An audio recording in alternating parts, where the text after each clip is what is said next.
I'm at a different location. It's I mean, we're hoping that this internet stays stable. It usually is, but there is a difference between this and last week.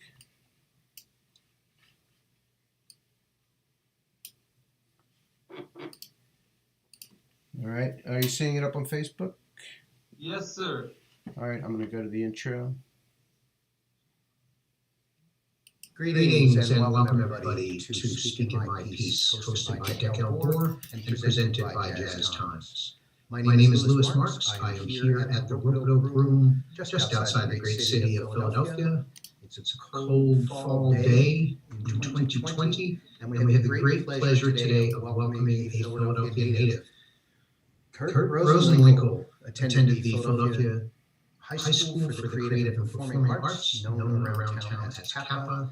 And I urge a lot of great musical legends that have attended. Kurt worked in his early years with the likes of Hall Motion, Brian Blade, and Joe Henderson, and went on to work with so many, including Q-Tip, Aaron Goldberg, the list goes on and on. His new album, Angels Around, was released this summer on his label Hardcore Records, and I'm sure we're going to dig into that today. Guitarist Dekel Bor has performed with jazz legends Johnny Griffin, Reggie Workman, Pat Martino, Billy Hart, and many more. And his recent release, Let Love Rule, Let's hope it's was intentional. out this summer on the road. How have you been, man? It's great to see you. I've been great. All right.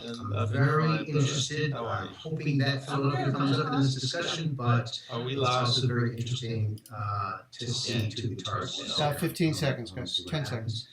Big thanks to Jazz Times for presenting this, and let's jump in and see what they have to say. Around when we're finished. Okay. Welcome, Dekel. All right.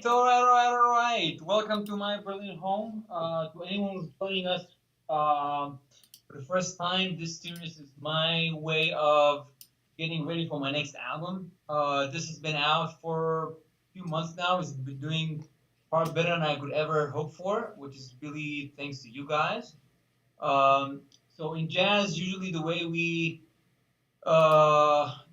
ask for advice is usually backstage or after a thing or before a thing. And with COVID kind of putting everything on hold, I figured I'll reach out to all my mentors and my peers and my heroes and ask for advice the new fashioned way, which is through this. So without any further ado, the one and only Mr. Kurt Rosenwinkel. Kurt, it's great to see ya. How's it going, man? It's great to see you, man. How's everything? How you guys doing? Things are okay. Enjoying the time at home, and like most musicians, my friends, we're on the road so much that we're always jonesing to come home and do the things that we can do at home, like be with our families and make music, and for me, make records and work in my studio and compose music.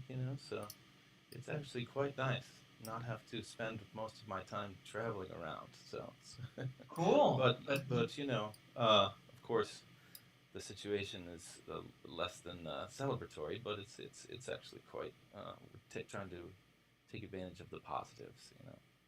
So, any few albums that you can share that you've been listening to as a fan for inspiration during all this time that we have for ourselves? Oh yeah, I've been working on so much music, both my own and as a producer, that I've been really deeply submerged in the music of Daniel Santiago. And Daniel Santiago is a beautiful artist, Brazilian guitarist and singer and songwriter, close friend of Pedro Martins, who's another artist on my label Hardcore Records. And I met Daniel through Pedro, and we did Clapton's Crossroads Festival last year in 2019, and we became friends after that. And last February, Daniel was here in Berlin at my studio, and we started production on his album, and we just finished the mixes yesterday. So I've been Oh, really deep into nice. his music. Yeah, yeah, it's fantastic. Really, really amazing, beautiful music. Very uplifting. Great for these times. Just beautiful songs, and they're all really short too. They're like 3 4 minutes long, and just take you on a ride, and it's beautiful, beautiful album. So I've been immersed in that. Um, Also, there's been a couple albums that have come out this year that have been great. Aaron Park's album is wonderful, so I've been enjoying that. And Emmanuel Wilkins' album has been just fantastic. I just Absolutely, yeah. really blown away by that album, and it's really good to see him getting the attention that album deserves. And so I'm really happy Absolutely. about that. And also, Ben Wendell's album really blew me away as well. I think that's a fantastic record. Yeah, the And one that just came out. yeah, so I've been really happy to, you know, uh, just go on a trip listening to those two albums. You know, also I've been, I kind of got into Post Malone. Ah, Yeah, very cool. yeah, and I, I like I like his concept, man. I think he's cool. Um, so yeah, I've been checking his music out more. Um, Always listening to Beck and Which albums are you? Which ones are your favorites? um, I love Sea Change Yeah. and Morning Phase. Um, we just heard the song from Morning Phase the other day when we were mixing the album, just for inspiration, called Morning, and it's just incredible. Mixing techniques and production techniques on this song was just absolutely incredible. The way that sound is manipulated, and Yeah, I I love that just side of things. I'm doing this similar hang over at Shure microphone channels, and we had the guys that mixed it, and it was kind of beautiful to hear about their process and just That kind mixed of how what? much time and effort they put into it. It's beautiful to hear. Oh, you were talking with the guys that mixed that album, that Yeah, of yeah, Beck's. Oh that was shit! very cool. Really? Learned a lot. Wow! I'll bet. Holy shit! Wow, that's crazy. So I want to congratulate you. This just came out. It's my favorite album of the year so far. Oh, thanks, Okay. man. It's unbelievable. And so here's to you. I opened a really nice bottle for it. Thanks, brother. And my new favorite. And That's a you good also one. just got engaged. So mazel tov on Yeah. Thank you. Yeah. that. So this trio has been touring hard for the past few years. I mean, it seemed Hmm. like you had a couple of like honorary members in the trio for the past few years, but this formation has been gelling for a while. You guys been touring hard, Yeah. and um, I'd love to hear about just the process behind it. How much? Well, I saw you guys, I think, playing just a couple days before you tracked. You played A Train, Ah, yeah, right. Hmm. and so You're in what is the Kreuzberg, process right? for you? Come again? You're in Kreuzberg, right? Yeah. We moved like like a minute before I saw you guys. Wow. We just moved in, and the winter's been kicking my ass. Yeah. Yeah, my fiance's Um, from LA, so she's like I can also imagine. You've been here for what, like 12, 14 years now? yeah, about 13 years, I think. Yeah. Hmm. I remember your going away gig at the 55, Grenadier Oh, and Allie dude. Jackson. Yeah, And man. You were there? yeah, a whole Damn. bunch of us. Aaron was there, Logan Richardson was there, Tommy Crane. We Wow. all went after school. That's kind of you, that kind of thing. That's great, man. Yeah, that was a moment, bro. That was right Um, at the end of 2003. Last gig in New York, as a resident, Yeah, and then I moved Wow. to Switzerland. But yeah, that was a classic night. Yeah. Yeah, it was an amazing night. So I'd love to hear about the repertoire because it's you haven't recorded too many standards. I mean, there was the first album, the first couple of albums, and then except for Reflections, you really focus on your own voice as a composer. So when you get into something like this, and this is probably the time to tell everyone that if you're watching this and you're sharing this to your page, we'll choose one of you guys and send you a copy of the vinyl, which actually is mastered beautifully. So, I mean, so many of my favorite tunes, the Self Portrait, Punjab. What's the process behind selection of the tunes for you? Well, these are just some of my favorite tunes on the planet, um, and so when I was playing with the trio, I just love to call tunes and see what the vibe is, and these tunes just immediately had such chemistry with the trio, with Dario and Greg, and Dario Deida playing bass and Greg Yeah. Hutchison playing drums, and so they But I were. can also attest from seeing you guys so many times is that the repertoire, I mean, is just absurdly huge. I mean, the book is huge. Sure, I don't think I've ever sure. seen you guys play the same set. So, so Me neither. what makes you choose? I mean, and how were you guys like kind of like riffing on this for a minute before kind of warming them up, or you just call them in the studio and see where it's at? These tunes, we had a lot of experience playing them. Actually, these are tunes that we like to play live. So we do bring them out, and among all the other ones, but these ones just kind of had particular resonance with us, and we just when we went into the studio, we tracked a whole bunch of stuff, but these were the ones that came out the best. So those are the ones on the album, And but we on an track a album lot. like this, is it mostly first or second takes, or some things you just kind of dig a little deeper into, see what it brings? What's the process like for you when you, after all these years of recording out, record tunes that that you really kind of know and language? Yeah, yeah. It's more about the feeling of the moment. So I think in we recorded 2 days, and the first day, we were setting everything up and just getting settled.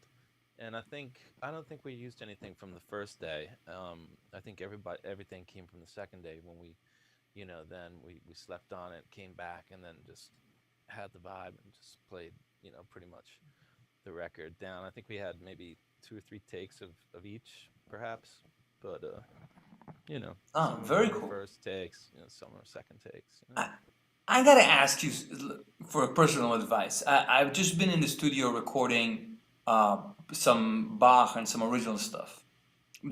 this past month or so, and Mhm. I every once in a while I get into this rut where there's nothing I play is good enough in the studio. I hear just all the unperfect little thingies. Every Yeah. little arc that wasn't perfectly constructed jumps out. I mean, do you still get Right. that, or after all those years, it kind of eases out? Yeah, sure, I get that. I mean, when I'm not like uh recording like a band as the trio, maybe uh if I'm just like creating a song by myself and I'm going for a solo, I'll take several different takes and then comp it together a little bit, so to get at what I really want, or sometimes just overdub on top of it, and make sure that I get the right feeling and the approach that I want. So I'm not precious about you know use the getting it first take 100% perfect in the studio. Of course, when you're playing live, that's a whole different story, and that's the beauty of that.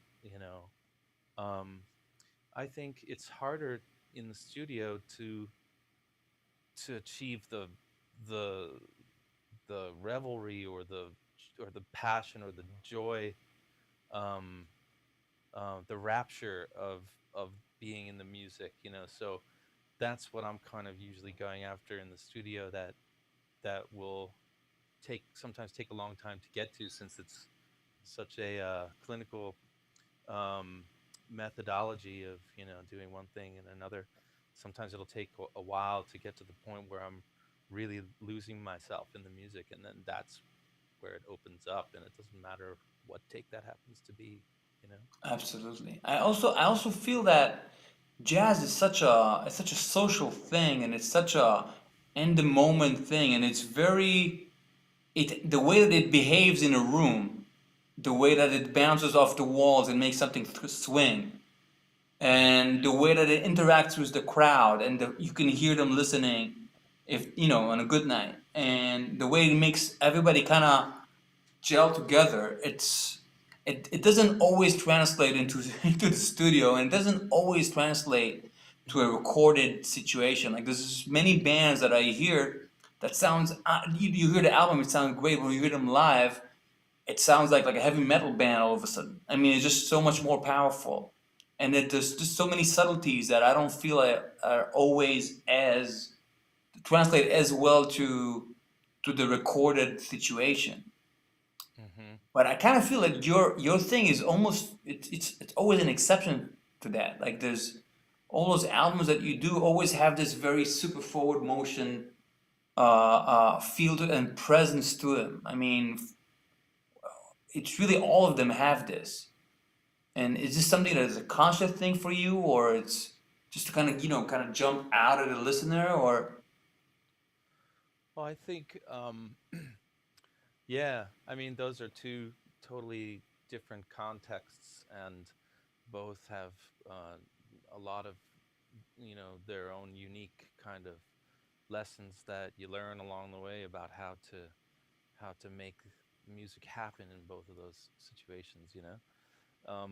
Studio, and you know, I think the for me the key to going into the studio with the band is to have, you know, a lot of gigs under our belt, and have the music down and testing out the music live, and then going into the studio after that, you know, like do a tour, hash out the music live, and then go in, and then boom, it's there, you know. That's kind of the formula that I've found is most successful, you know. I think, you know, when you have a band that has chemistry that's really working, um, you know, then you can take that chemistry into whatever situation it is, whether it's a really cacophonous, loud room, or whether it's a tiny, silent, you know, really intimate place, or any different kinds, or a concert hall, you know, or a studio. These are all different, um, you know, places that, you know, you kind of learn how to play, and I think everybody's, you know, after a while you kind of learn how to play different places differently, and the studio's no different, you know. So there's things that everybody learns, and then there's the chemistry of the band, and then there's the power of the music, the songs, and then there's the vibe of the day, you know, and then, you know, then you've got a good recording, you know. so I want to ask you something about your process as a composer. I, Hmm. I mean, are you kind of sit for a thing and it comes out, or you spend 3 days at it developing an idea, or I mean, what was it like in when you started out as compared to what is it like now, and how much editing, how much trial and error, how much is just spirit of the moment, something just kind of flows out. What is it like for you? Well, um, that's an interesting question. It's a deep question. It's a question that I never really thought about until kind of recently, because, you know, songs always come out naturally for me, and but there's also a lot of, mm, methods and techniques that I've developed over the years, and but it's all just kind of second nature. And I never studied composition overtly. I always just was in my own world, making my own connections, non-verbally, actually. So um, it was only when I decided to start these master classes that I'm doing, um, that I've been doing. We've done three. The first one we did was in August. The second one was I in was amazed at the amount of October, detail that you brought to these. I mean, I was just and amazed. You put so much work into it, it was unbelievable to yeah, see. yeah, thanks.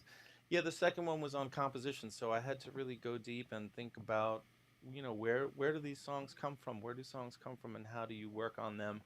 And for me, some songs just come out fully formed, and they're just gifts from the universe. And then other things are discoveries that you make on the instrument, and then you flesh them out and you see where they're going to go. And then there's all kinds of processes that I use in order uh, to to bring the song forward. Like, a lot of them are intuitive processes where I'll just kind of like be like in the A section. If I have an A section and I'm trying to find the B section, I'll just like stay in the A section and then start to kind of just feel what I want to, like, meditate upon the feeling that I want to have when it moves to the second section, and focusing on the feeling that I'll have when it moves, and then I'll just kind of put that feeling in my hands as intention, and then move to a different place, and then uh, It's find the interesting next that section that way, intuitively. it's interesting that many times that I see you, you use the word feeling, or you use the term like a gift from the universe, and I think many people's my generation onwards always kind of saw you and your peer group as a scale to chord masters of blah blah blah. But I always get a feeling from you that from you is a very deep intuitive process of channeling something and listening to something. If experience is a very spiritual one. Yeah, yeah. Well, that's true. Um, I I've been writing songs since I was 9 years old, and I've always done it, and ways of existing within the world of my own music, and wanting to, and in jazz, and learning, uh, realizing what I have to learn, and deal as a musician with that language, and then just desiring to get a handle on that in order to be free, and to express myself, and to lose myself, and you know to seek even just obliteration in the music, where I'm not thinking about anything. And I've had these many spiritual experiences where I feel like, and you hear a lot of people talk about things, this kind of thing, where you feel like something takes over, and you're just kind of watching the music Unfold, evolve, yeah. unfold, on your instrument, and it's a very sacred thing, and this kind And of thing is fragile, the sacred and thing. fragile. Yeah, it's a deep thing, especially when you think about what you have to do to create the conditions for that to happen again, you know. And then you start to get into the real process uh, of developing yourself as a musician, because if that's your goal, then you realize that you have to take care of the relationship that you have with many different things, and not only scales and chords, and your your mental faculty versus your heart faculty, your intuition versus your uh, mm, determined mind, and the aspects release and being open versus the aspects of control, you know, and the interplay of all this to create a condition where that inspiration can take over. Like if that's the goal, then that's really a deeper uh, development. And this is something that you find that over the course of all those years of touring, that you have a way of setting the stage for that to kind of arrive on a consistent level, on a consistent basis, or kind of invite Yeah, that in. yeah. Hmm.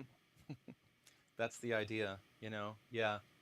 And Anytime I it's a matter step on and stage, sorry, it's go a ahead. matter of consciousness. I'm assuming. I mean, a state of consciousness. Yeah, yeah, right. You know, to feel like when you step on stage, you know, you're unfolding your own antennas, you know, to the universe, and then you know on all these levels that it's functioning on, you know, the technical level is you want to just have all of these aspects functioning on the highest level you can, so that they're creating this world that can then welcome the spirit in, you know, and through. So yeah. I gotta. There's something that I never really got to ask you. Was developing an original voice ever a conscious thing for you in your No, 20s? no, no, I didn't. I never thought about that. Um, mm, it's, you know, I always just felt, you know, I always put it in terms of feeling this connection with music or not, you know, and um, and then the development towards trying to get closer to that, you know, to that connection, that kind of evolved what you might call um, my voice, you know. But that was like a secondary result. Unbelievable. Um, so I want to ask you about some albums that I love, that I have a feeling that resonate with you just from listening hard, and just any light you'd like to shed would be beautiful.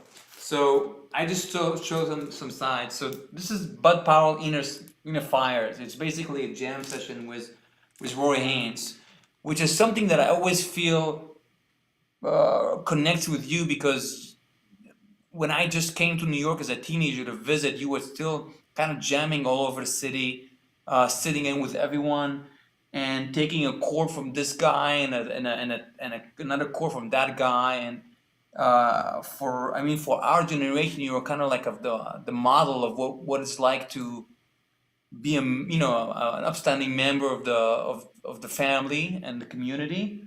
Um, but this album is also about just hardcore bebop in a very free and real way that Yeah, I don't that it's probably common knowledge by now, but I don't think people always realize just how much of a bebop lover you are, and how much of how big a absolutely. part that plays in your life. Yeah, absolutely. Absolutely. Yeah, I mean Bud Powell's like my goes cuts the deepest, you know, in me, and um you know, coming up in Philly and getting that feeling of swing in and culture in my bones, and New York, you know, the home of bebop, and really just, you know, going down to Smalls and hearing Zayd Nasser, you know, or Sasha Perry, or you know, Frank Hewitt, you know, these cats, and just absolutely, you know, going so far, you know. And that's what I love about the music is it goes so far, so high, and so deep all at the same time, and with such joy and humanity. It's really the utmost expression of humanity for me, and and uncompromising, like you said, hardcore aspect of it, just musically, and it's very, very dear to me as a person and as a musician. And so yeah, that cuts deep. That's Deep beautifully shit. said. I could have chosen any but I kind of chose the Yeah. funkiest and the dirtiest. And so another one I want to talk about is Joe Henderson. I Yeah. picked this one, but I almost picked another one. You Yeah. worked with Joe, and Yeah. I always feel that there's also a very strong uh, aura of influence on your writing or on your thing. I mean, there seems to be a connection there. I cannot quite put my finger on it. Definitely. Definitely. When I heard Joe's music, I felt uh like it was like nutrition, that you hadn't had, before, and you feel the effect of just this nurturing, going through your whole body, and just being like, I feel like a better person, and I and gotta tell you, there's and another stronger, thing. There's another thing there that there's a thing with Johan and you that I always feel that there's this true freedom to the lines. Like I listen to you, especially live. The line could go any direction. You never know. I mean, you could really go anywhere. And it's something I kind of associate with both of you guys. To the line. Yeah, that's the feeling, of what I want to do, and what I'm inspired by him, and by all the greats. But yeah, actually, yeah, particularly Joe and his lines, just the way that he cuts across the music, or has so many different dances relative to the relative to every aspect, the rhythm section, and the chords, and whether he's high up above the group, or deep down in it, in the Yeah, drum yeah, yeah. section, and skating, or flying, or coasting, or digging, and all of these different textures and aesthetics, and then like coming off the mic to get like this filtered, like distant kind of filtered effect, like on purpose. Like that's deep, deep, deep, Yeah. and And being completely free within his own changes and then just going deep into the blues. I mean just absolute yeah, blues down home yeah, at the same like 4 bars. yeah, totally, exactly, Unbelievable. exactly, man. So earthy and so sophisticated at the same time. It's just beautiful. What was it like? Oh man, it was a dream come. Such a learning experience, and just actually just moments in my life that I truly have been to such a brilliant, and a titan of the music, and just to be able to share the same physical space with him, and feel his vibe, and enjoy his presence, and being together close to him, and like, I remember one time we were at the Atlanta Jazz Festival, and we were backstage, and which was outdoors, and in these kind of campers, and we were getting ready to go on stage, and I was just standing next to him, and he just ran the the range of the horn from the lowest note all the way up to the highest, just chromatic scale, but just running it, all the ranges, all the registers, and just to hear that, and to be right next to that, it Wow, had wow, like a wow. DNA changing effect on my whole process, my whole thing. It was like chiropractor, of spirit, and it was just I incredible. I always felt that if one was able listen to, Miles from the First Row, or Coltrane, or Michelangelo in a small room, in a very small room. Just just the energies and the sound waves would just physically transform you. I always get that Yeah. feeling that if Yeah. it's not filtered through all Exactly. those thingies, it Yeah. would literally physically transform your cells. Right. Right. Because you would receive the actual sound wave generated by that person, like right there, Physically, yeah. physically. Exactly. Yeah, man. And think of how powerful the records are, and Exactly. and Exactly. multiply that by a factor Per million, yeah. of love. Exactly. So another one that I always felt, I wasn't sure which one. I almost went with this one, Keith Jarrett Quartet. Almost went with Yeah. them, but instead I picked this one out. I Oh always man. felt that this had a thing for you, just in Bro, the how did you just know? absolutely outpouring lines in a Yeah. state of Well, consciousness that's very, very deep. wow. That's very, very perceptive of you. I don't know how you got that info. I'm listening. You're playing. You know how people always say, "Can you send me a chart or a transcription so I can learn?" I'm like, just let's play. I mean, Mhm. Yeah, man. Dude, both of those albums have been huge for me. Bop B, I've listened to so much, man, and the writing in that, it's so great. Just I love that band. The band is so killing and unbelievable. represents really a lot of the elements of how I play and how particularly Ben Street and Jeff Ballard and Mark Turner and I developed our sound came from that group, Can and you that elaborate on this? album. Because for Well, for yeah, for me and my sure. friends, you guys are like the Colton Quartet of our of our times. So I was actually there when you played the first tour in Europe. I was there at the Jazz House in Copenhagen. I was Oh, probably 18 or something like that.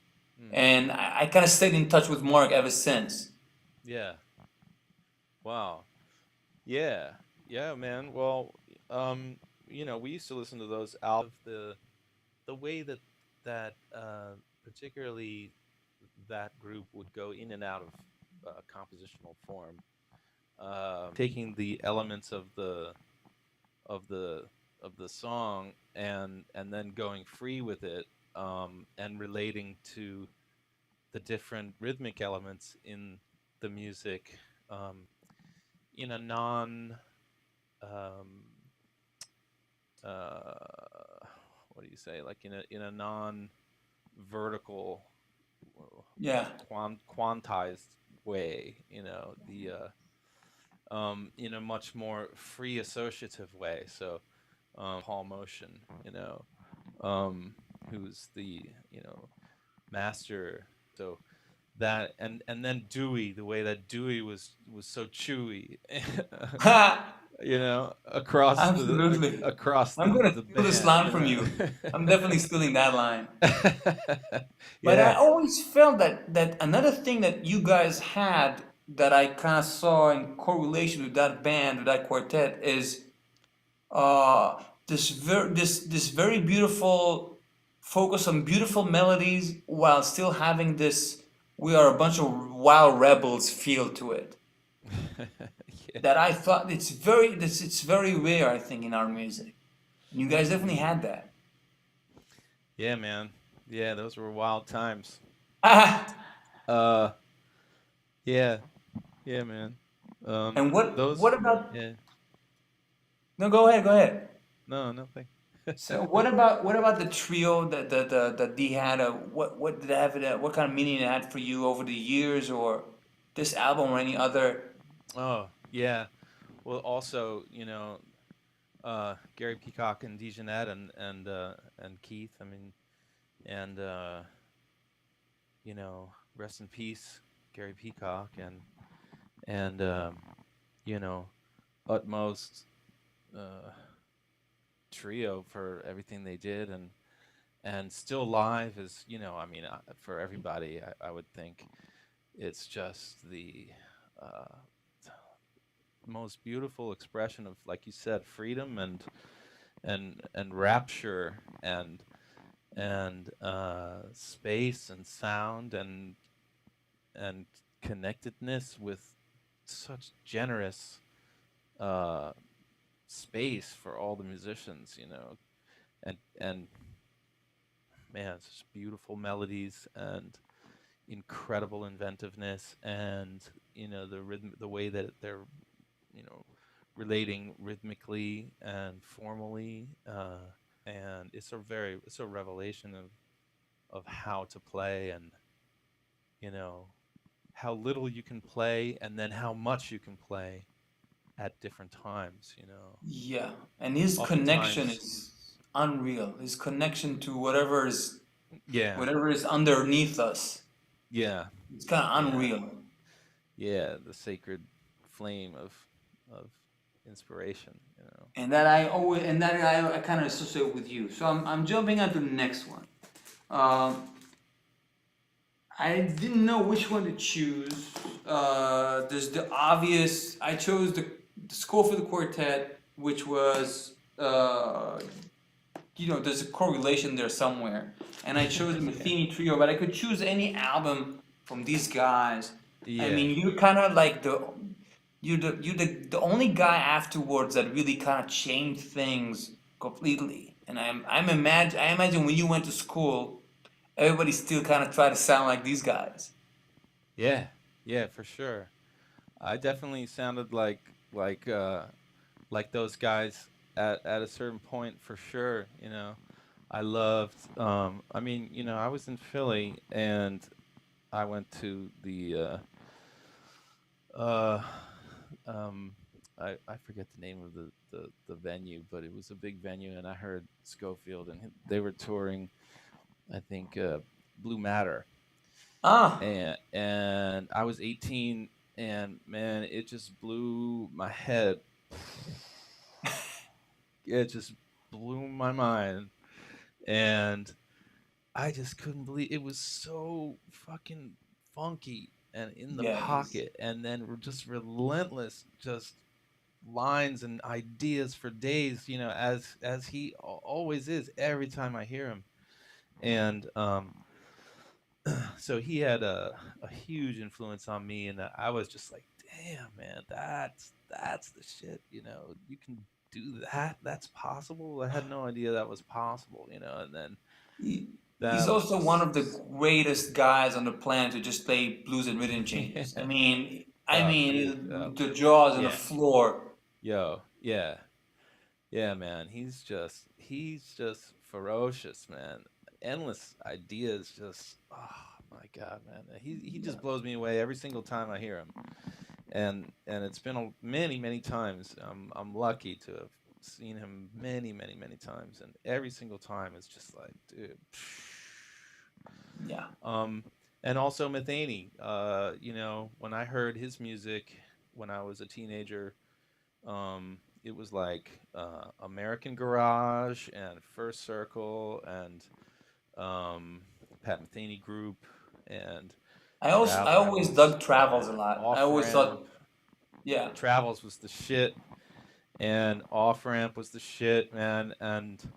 And then Still Life Talking was also the shit. And I heard him a couple times. I heard him saw him at the Mann Music Center once, and also at Lehigh College, which was cool because that we had to like drive out into Pennsylvania to Lehigh, Pennsylvania, and he played like a college like uh, like a college auditorium, and that was a hell of a show, man. It was like this was the group.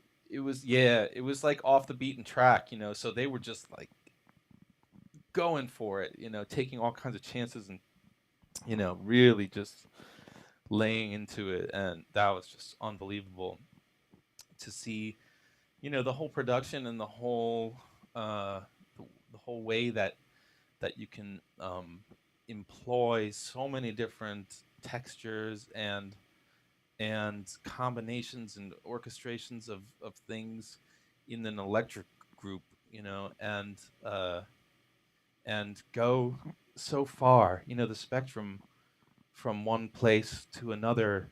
It's like these very clear and poignant actual places, like physical places, that conjure up these very specific imageries in your head while you're listening to them, and these destinations. Like, it's like astral traveling, when you're listening to that, and that's so beautiful. And the melodies, of course, his melodies are just so joyful.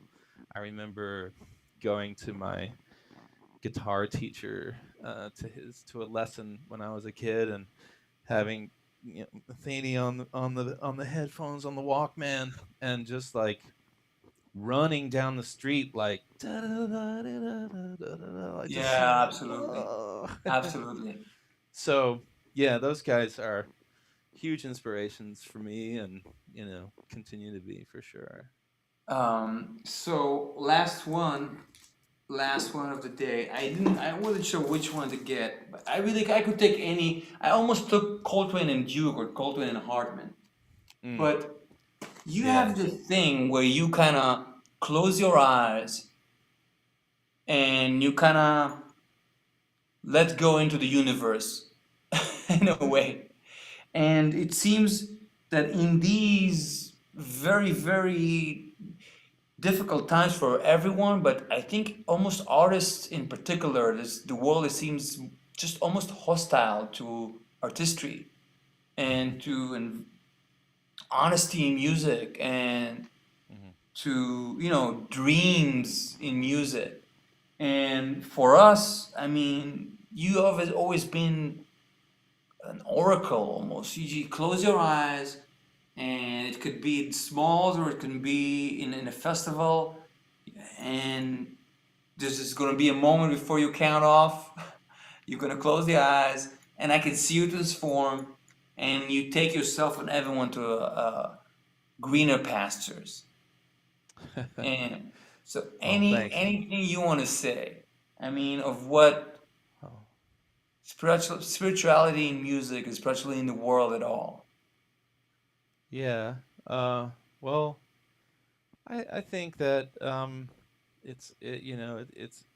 it's always tough out there, you know, um, in the world per se, with all of the the politics and the business that you might be in the midst of, as an artist. But I've always believed in the power of the music itself, and also, like when you are connecting with this other place, then you have the the opportunity and the chance to leave this world behind, and then bring something to this world. So when that's happening, there's that's the most beautiful feeling, and the most really important thing that an artist can be doing. And so uh, the worldly issues don't Yeah, really it is what it matter. is. Yeah, Yeah. I always felt that. I always felt that it was never about. It could be you could be about selling this amount of records, getting that amount of gigs, or better or not as good of a gig or whatever. But at the end of the day, I get to close my eyes and do this, and the universe explodes to me. And I don't Yeah. think there's. I think there's very few things that could ever compete with that. Yeah. Yeah. I just try to oh, the line's I going dug that. I thought that was exactly the right well panache for the done. end of the Yeah. thing. Yeah. I just try to uh to have a handle on the business stuff, so that you can my only intention is to be able to do it further and better. um like uh if I have extra money, I'm buying something that'll make the music better, So uh, my intentions, in that sense, are still just related to the music. Just wanted to make more music, get a better gig, be able to have a better production. I've always been struggling to um, be able to put my music out there the way that it deserves, and so like for example, when I put together my Kaipi band, um, and I toured that album, uh, I invested my own money into that, and that's not a unique story. You hear that story all the time, and but it's like it's a labor of love, and it's a if nobody else is going to give it to you, then you have to just do it anyway, Yeah. in certain things, and so I have a band that's 6 people, and we're on the road, and we're doing a world tour, and you know all I just want to present the music in the best way possible. So I'll fly everybody to my house, and we'll have a week rehearsal, and then we'll do that again, and then at the end of that, then we're ready to play, and we're ready to play like a touring pop band is ready to play, like really ready to play, where everything is really rehearsed to the point that it should be, and you're able to really give the best product out there, the best presentation of the music that's possible, and And you did that you before have to have a every business leg of the infrastructure tour? to do that. Sorry. You did that before every leg of tour? I mean, or every new music, or every. No, when I formed the band, I flew everybody, three people from Brazil, and one from New York, and Olivia was living in Berlin at that time, and brought everybody together for 1 week rehearsals, and then everybody went back with no gig, and because I didn't want to have the pressure of having to get something together, just to inaugurate the band, and we became a close family. So everybody went back, and then I brought everybody together again for another week, and then again, and then we started our first gigs. And Unbelievable. I just wanted to do that because I know that that's what it takes. And you know, nobody would have said to me that it was possible to do it, because of the financial situation in the world and in my life, but I just didn't care. I said I'm going to do it anyway, um, I and I'm always glad I imagined. glad I did. I'm glad you did, but I always imagined the quintet that did the Vanguard to have a similar process of just enough time on the fire, and also the hardcore band. I know you guys toured. Yeah. I mean, it's.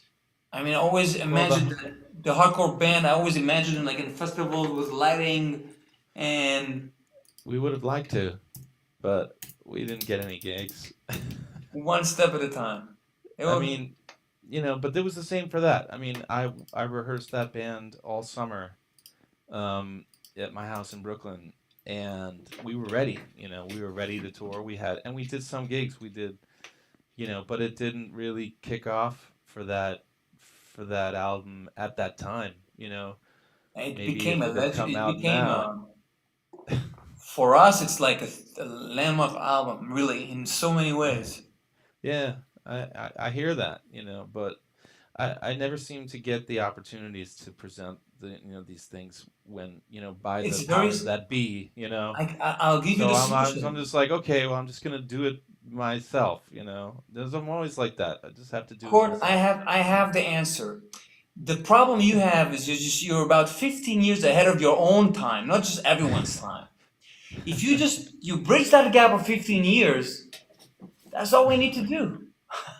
I'll just sit on these albums for 15 years and then come out with it. That's what And you and say. the world will align itself. You're too ahead of Yeah, your maybe, time. maybe. Man, I'm just so That's funny. happy that you But found a minute to join us on this thing. It's so great oh, to see dude, you. my pleasure. The My album is pleasure. amazing. I love it. Thanks, Um, Dekel. Congratulations on the upcoming Thanks, wedding. brother. When the I thing would, is I over. would cheers you with the bottle of wine you sent me, but it's all gone. But here, That's the got way a to do beer. it. Here's a beer. That's the way to do that one. My brother. And congratulations on your album too, Dekel. It's really Thanks nice. so man. I much. was checking it out, brother. Thanks so much, man. Thanks so much. All So right. we'll see you guys real soon and stay safe. And we hope to see you Yeah. and everyone who's watching. Share the thing. Check out this album. And we'll see you guys real soon. Yeah. Cheers. Bye bye.